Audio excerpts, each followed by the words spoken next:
اعوذ باللہ من الشیطان الرجیم بسم اللہ الرحمن الرحیم وَيُسَبِّحُ الرَّعْدُ بِحَمْدِهِ وَالْمَلَائِكَةُ مِنْ خِیفَتِهِ صدق اللہ العظیم۔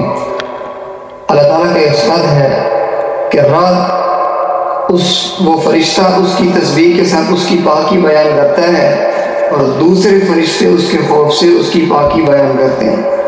اب یہاں پر رات سے مراد کیا ہے کہ یہ رات کون ہے؟ تو حدیث پاک کے اندر مفہوم ہے کہ کچھ یہودی نبی علیہ السلام کے پاس آئے اور آ کر کہنے لگے کہ یہ رات کون ہے؟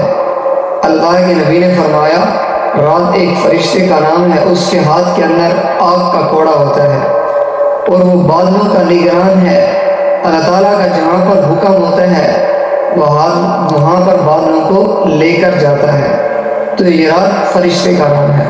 حضرت علی بن طالب رضی اللہ تعالیٰ عنہ فرماتے ہیں کہ رات فرشتے کا نام ہے اور جو ہے نا اس کے ہاتھ کے اندر لوہے کا کوڑا ہوتا ہے۔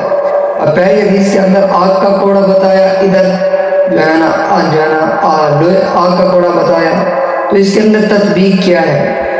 تو تطبیق اس کے اندر یوں ہے، کوڑا تو آگ کا ہوتا ہے، کوڑا تو لوہے کا ہوتا ہے، لیکن گرمی کی شدت کی وجہ سے وہ آگ کا محسوس ہوتا ہے۔ تو رات سے مراد یہاں پر فرشتہ ہے جو بادلوں پر نگران ہے۔